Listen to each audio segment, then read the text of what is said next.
On the day of my diagnosis, I looked down at my trembling hand. My focus flickered between it and the doctor's voice. Both seemed clumsy yet relentless. He struggled to say the word, and I struggled and failed to will my hand to be still. When the word finally escaped, I felt a sudden severing of ties to my old life, a life of youth and health and plans, replaced instead by an anchor, the weight of which felt almost unbearable. Parkinson's. I was 32.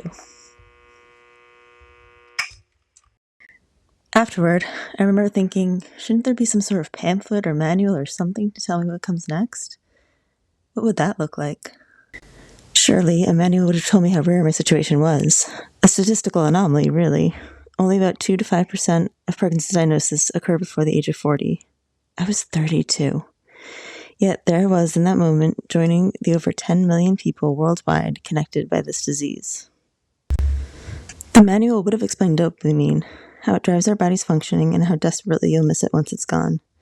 Chances are, once you've made it a diagnosis, 50 to 80% of your dopamine-producing neurons have already been lost. Without dopamine, your mind and body begin to change, bringing on not just the infamous tremor, but over 40 possible manifestations of symptoms. The manual might caution that Parkinson's tries to silence you. Some, embarrassed by the disease, try to go unnoticed. Others have their voices stripped away by the disease itself. Facial expressions freeze and fade, along with the volume and tone of your voice. You lose your words, your train of thought. Your voice cracks and shakes, along with your confidence.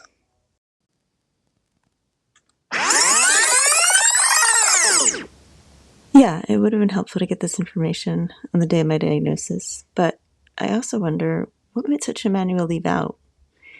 It probably wouldn't have mentioned how incredibly strong this group of 10 million people is. Strong enough not to be silenced despite the disease's best efforts.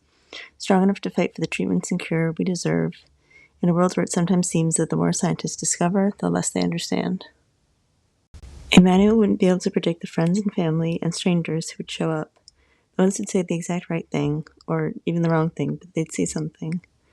How our threads would cross and intersect and form an understanding that our fight is their fight. A manual won't tell you that one email can change everything, that for 6 years of wondering and waiting, it connected me with someone living just 5 minutes away, someone with the same diagnosis in their 30s. We could have never dreamed up that we'd climb Africa's tallest mountain together to raise money to fight the disease that bonded us both, that our connection would weave together dozens more, a community. Reading a manual wouldn't help me realize that I wasn't dragging around an anchor. I was carrying a lifeline that could be used to help when others felt that unbearable burden, when their world started to feel like it was falling apart. There's no way any manual can articulate that although your body will shake and falter and break, as long as we maintain these connections, the collective voice, our fight, and our spirit never will, and the red thread that links each of us will hold strong and steady.